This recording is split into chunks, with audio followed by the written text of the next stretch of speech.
Oke, kita lanjut ke variabel dan tipe data. Jadi variabel dan tipe data di sini akan dijelasin tuh ada string, char, karakter, boolean, true and false, numerik, angka-angka, dan juga array, kumpulan dari sebuah data. Kita langsung lanjut aja ke dev C++-nya.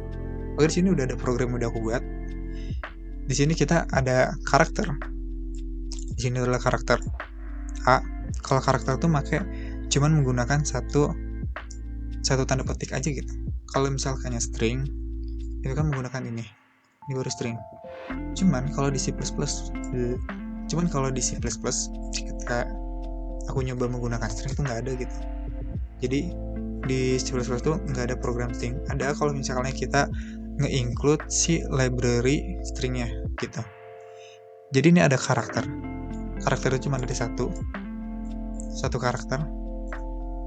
A, B kecil, A besar, A kapital, A kecil, 1, 2, spasi. Nah, selanjutnya ada boolean. Boolean itu hanya bernilai 2, bernilai kebenaran. Jadi kalau nggak salah, ya benar gitu. False or true. Selanjutnya ada integer. Integer ini tuh adalah angka bulat. Angka bulat di sini tuh ada ya angka yang bulat lah. Jadi kalau misalnya kalian melakukan penjumlahan dengan si angka bulat ini, misal 3 dibagi 4 berapa? Itu hasilnya akan 0. Kalau 4 dibagi 3 itu kan 1, sekian. Kalau pakai integer, nanti yang muncul itu cuma 1 gitu. Jadi 3 bagi 4, 0, 4 bagi 3, 1. Kalau float, namanya juga floating number gitu kan, ya angka ngambang, angka desimal. Jadi angkanya tuh ada di belakang komanya tuh. Nah, kalau misalnya kalian mau menggunakan angka desimal, angka floating yang lebih presisi, kalian bisa menggunakan double gitu. Double. Cuman sini kita menggunakan float aja. Terus selanjutnya adalah array. Array itu kan tadi udah jelasin ya, kumpulan dari sebuah karakter. Jadi kalau misalkan kita di sini menggunakan integer, di sininya kita menggunakan variabel. Oh iya, sebelumnya ini itu namanya adalah variabel. Variabel itu adalah sebuah teks, kalimat, kata, satu sentence ini yang berisi sebuah data. Datanya itu adalah ini. Jadi data ini disimpan ke variabel ini.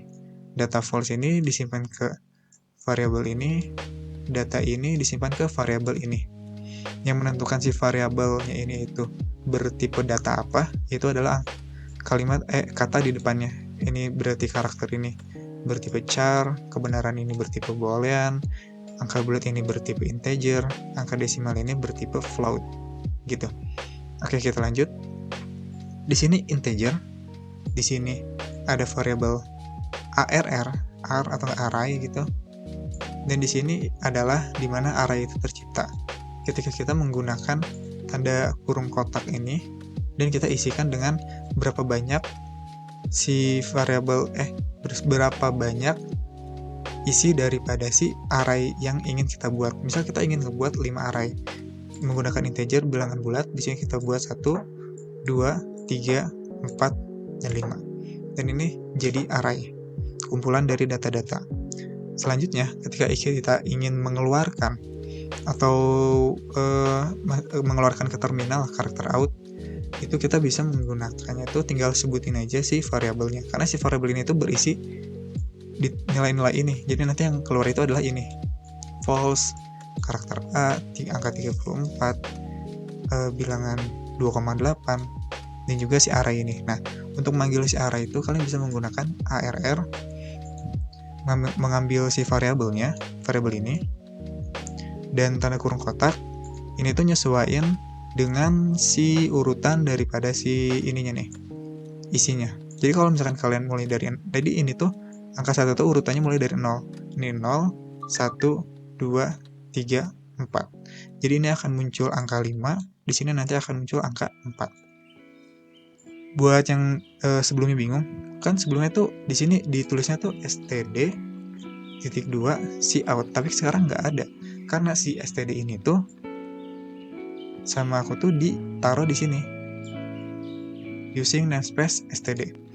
Ini itu gunanya supaya kita enggak ngetik si STD itu berkali-kali gitu. Jadi karena kita yakin kita akan menggunakan si STD ini itu berkali-kali, dan kita yakin juga gak akan ada variabel-variabel lain yang menggunakan nama si out atau mungkin nline ataupun si in dan lain-lain yang berhubungan dengan STD. Jadi kita bisa langsung aja using namespace menggunakan namespace STD.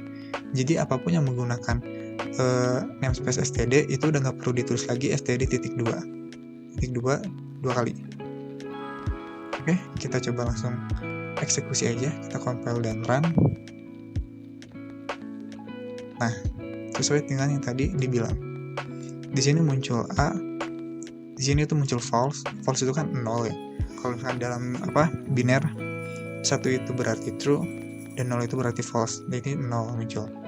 Yang selanjutnya adalah integer angka bulat 34, floating number 2,8, ARR 0 yang bernilai 1, dan ARR 4 yang bernilai 5. Begitu. Itulah variabel dan tipe data.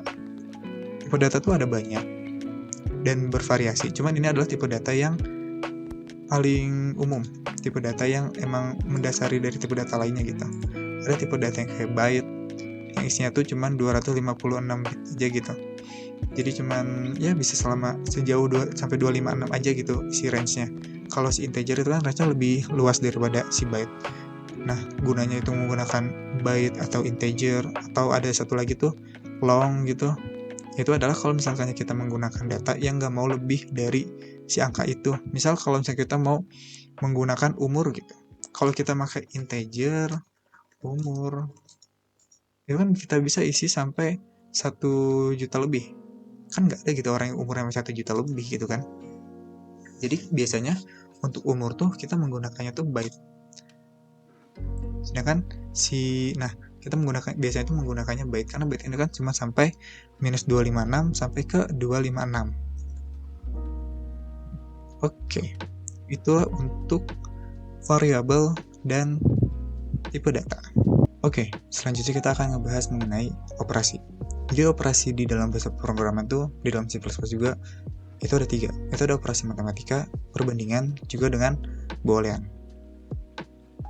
Oke, kita langsung aja terjun ke dev C++-nya. Di sini udah ada program yang aku tulis. Di sini ada program tambah. Ini sebagai operasi matematika. Seperti biasa, operasi matematika itu ya seperti biasa gitu. Ada kali, bagi, tambah, kurang gitu. Ada in tambah, 1 tambah 2, 5 kurang 3, 2 kali 3, 4 bagi 2, sama ada modulus juga. Oke, ada bagian modulus juga sebenarnya. Mod itu adalah misal 10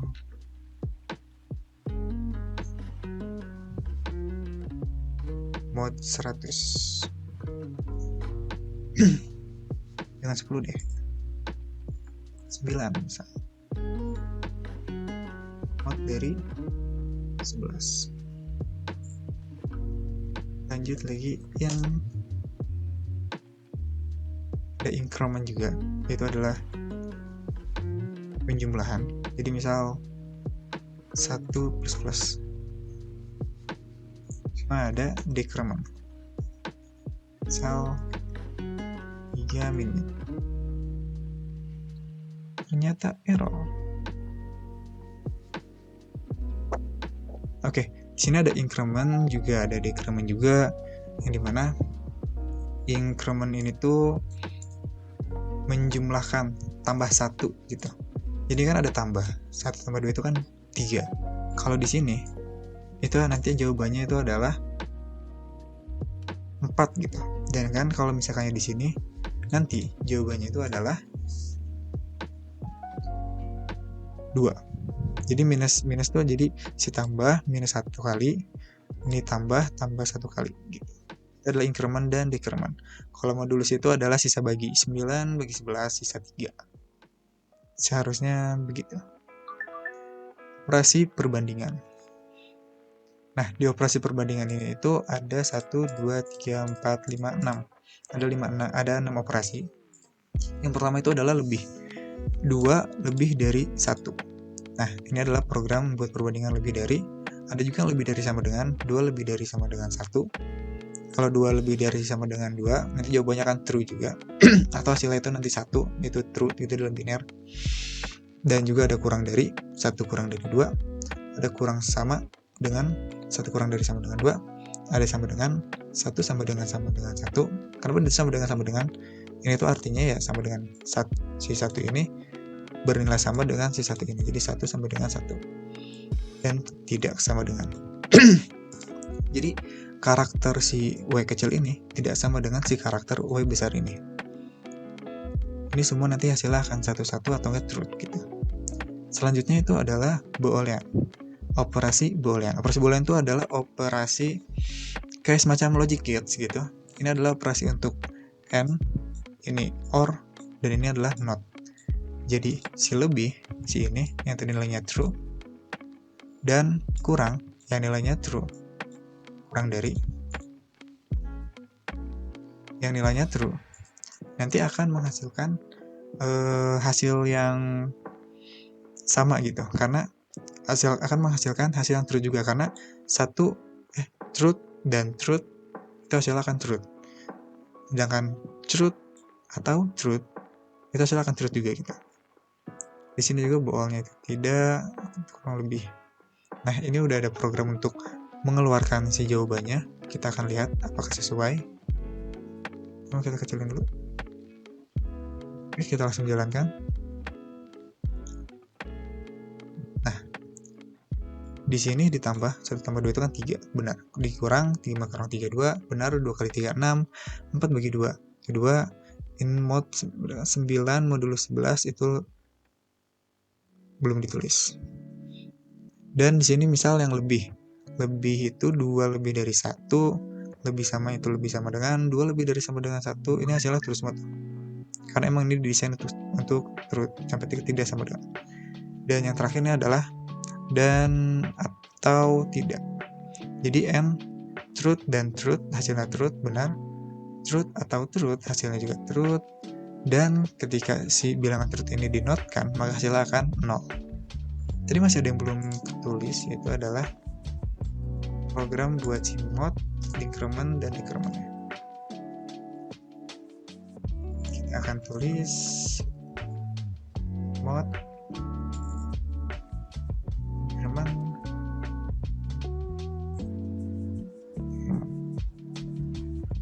ini kita tulis mod, increment, dan decrementnya, biar programnya lebih enak untuk dibaca. Kalau misalkan nambahin n-line di sini bisa nggak ya?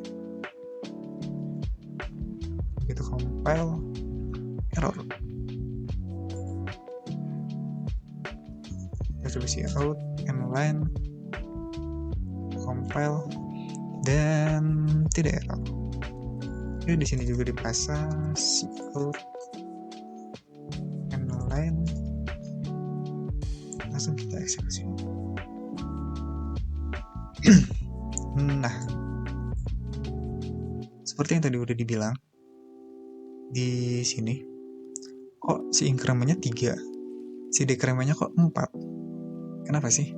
Karena gini, kalau kita nambahnya itu di belakang, si program itu nggak akan mengeksekusinya terlebih dahulu gitu.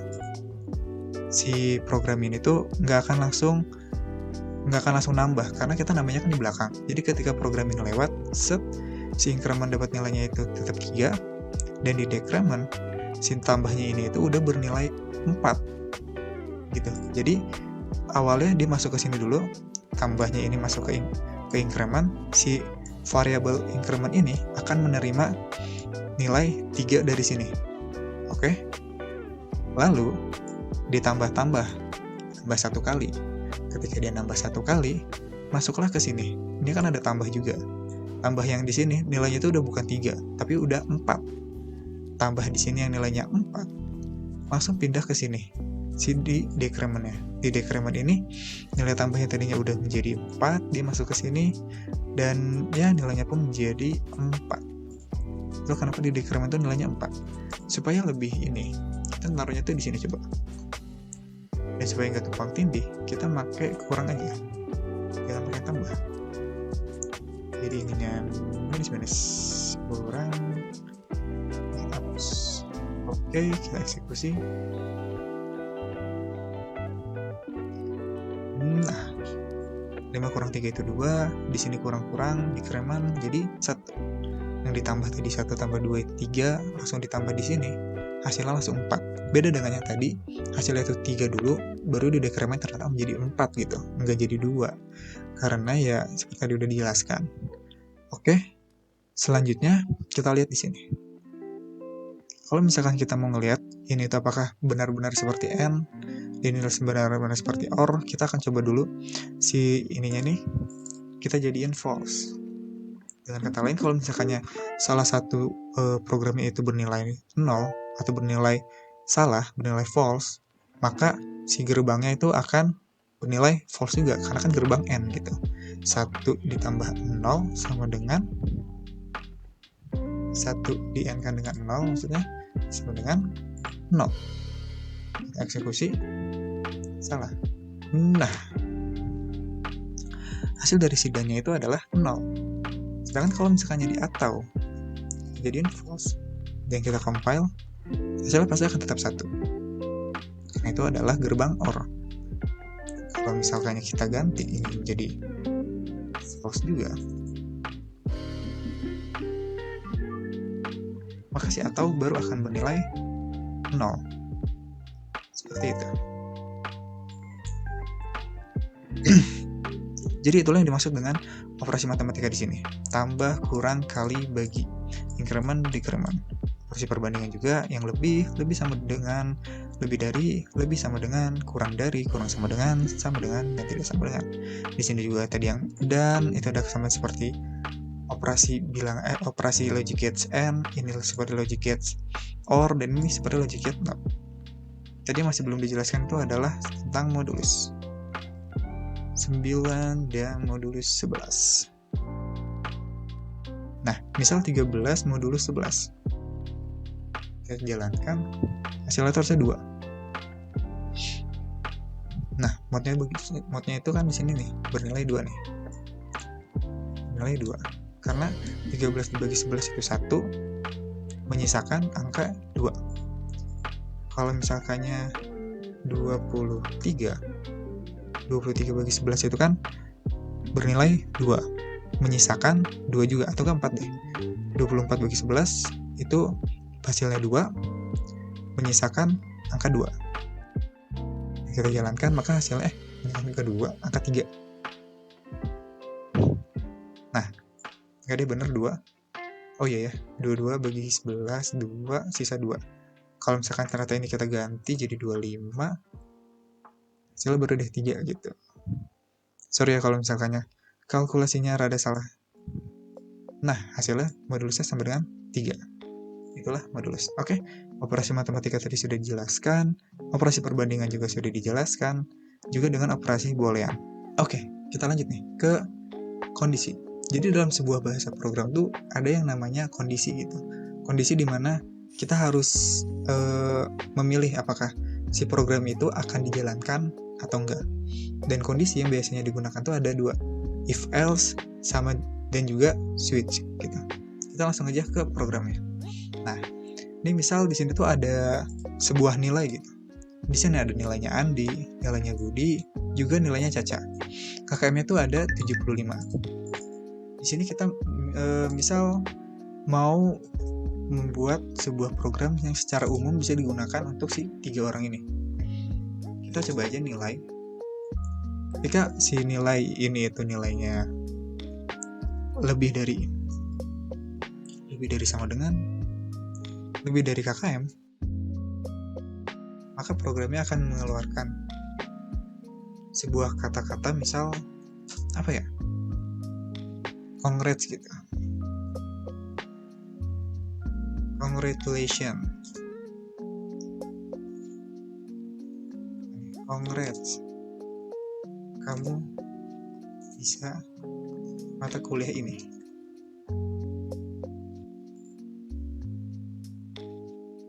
Terus kita bisa juga menggunakan else. Jadi if itu kan artinya jika nilai ini itu lebih dari KKM, jika nilai ini kan masih belum ada nilainya ya.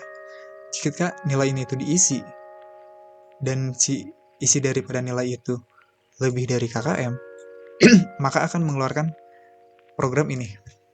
Terus else itu kan dalam bahasa Indonesia kan artinya lainnya gitu. Jadi kalau si program itu nggak jalan, maka ada lagi program yang jalan, itu adalah else, lainnya. Bisa juga ditulis else if nilainya itu kurang dari KKM. Kalau nilainya kurang dari KKM, si programnya akan mengeluarkan kata-kata, misal itu adalah yuk belajar lagi, kayak tanda seru gitu biar semangat. Nah, terus kan ada satu kondisi lagi nih, yaitu kondisi di mana orang itu nilainya lebih dari KKM dan kondisi nilainya itu kurang dari KKM, dan kondisi ketika nilainya itu sama dengan KKM. Kita bisa juga nulis itu kayak gini, L sama dengan nilai sama dengan KKM. Jadi ketika si nilainya itu memiliki nilai yang sama dengan si KKM, maka programnya akan jalan. Atau kita nggak perlu pakai si if, kita pakai else aja gitu. Karena gini, ketika nilainya lebih dari KKM, maka ya udah nilainya itu lebih dari KKM. Kalau nggak lebih dari KKM kan kurang dari KKM gitu. Maka kalau nilainya itu lebih dari KKM, kalau misalkan nilainya itu nggak lebih dari KKM dan juga nggak kurang dari KKM, maka artinya secara otomatis di sini itu adalah nilainya sama dengan KKM gitu. Dan di sini akan keluar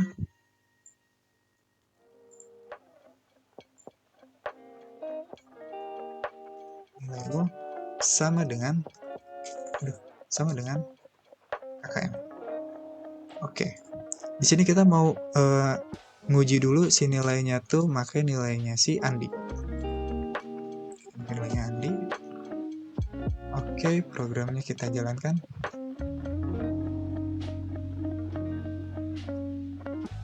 Nah, si Andi kan tadi nilainya 98 tuh, tinggi banget.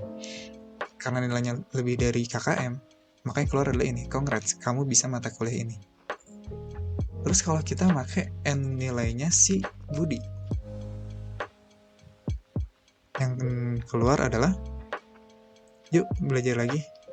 Dengan kata lain, nilainya si Budi berada di bawah KKM, karena di sini. Terus kita pakai nilainya si Caca. Kita jalankan. Dan hasilnya adalah nilaimu sama dengan KKM. Kenapa? Karena nggak lebih dari KKM dan juga nggak kurang dari KKM. Seperti itu. Karena nilainya nggak lebih dari KKM, juga nggak kurang dari KKM, maka hasilnya adalah sama dengan berarti, gitu kan. Oke, ada satu lagi kondisinya itu adalah menggunakan switch. Ini kan menggunakan if else, yang dimana if itu artinya jika program ini sesuai, true, nilainya itu adalah truth, maka program ini akan jalan gitu kan. Tapi kalau misalkannya program ini nggak jalan, kita bisa menggunakan program else lainnya, dan atau enggak else terus diikuti dengan if lagi untuk menambahkan kondisi lain, dan ketika kondisinya sesuai, maka programnya akan jalan. Tapi ketika kondisinya nggak sesuai juga, maka kan program ini akan jalan gitu. Kalau misalkan kita nggak menggunakan si else if ini, sebenarnya nggak masalah. Jadi ketika si if-nya yang ini itu jalan, nih, maka si programnya akan, ketika program ini jalan, terus nggak ada else di bawahnya, dan si programnya ini tuh nggak sesuai, false nilainya, maka ya udah dia akan langsung akan ngelanjutin program yang ada di bawahnya aja gitu. Oke. Karena ini udah if else tadi udah dijelasin, sekarang aku mau ngejelasin yang switch case. Misal switch case itu kita mau memilih sebuah kata yang ingin ditampilkan, simpel aja gitu ya. Misal gini, nilai bukan out. Sini nanti kita nulisnya itu adalah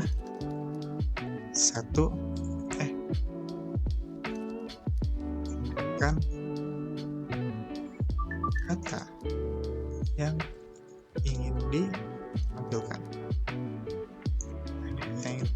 itu apa sih? Line, kita bikin paragraf baru.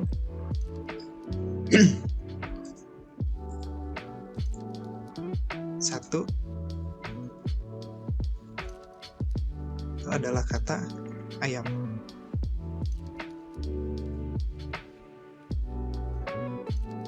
Dua, itu adalah kata lemari. Random sih emang, cuman itu aja kepikiran gitu. Yang ketiga itu adalah AC misal. Ini kita inline. Nah, ini ada 3 kata, 1, 2, 3.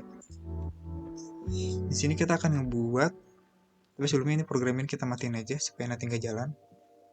Kalian bisa mencet shortcut control ditambah dengan garis miring supaya nanti langsung di komen semua gitu. Yang tadi udah di blok, jadi bisa lebih cepat kalau kalian mau komen sesuatu. Dan di sini kita lanjut dari 1, 2, 3 kita bikin in angka penentu n. Oke, n aja gini. Kita mau ketika kita ngetik di terminal itu kita bisa ngeluarin angka 1, 2, atau 3 gitu menggunakan switch case. Jadi di sini udah n, terus langsung kita cn, input sebuah data ke si n. Jadi cn itu gunanya adalah karakter in. Jadi karakter yang kita tulis di terminal nanti akan dimasukkan ke sini nih, masukkan ke n. Maka nanti nilai dari si n ini itu sesuai dengan yang kita ketik gitu. Ketika sudah, di sini kita akan programnya itu akan berjalan menggunakan switch. Switch case itu gimana? Jadi switchnya kita masukin n. Ketika kondisinya itu sama dengan 1, maka akan muncul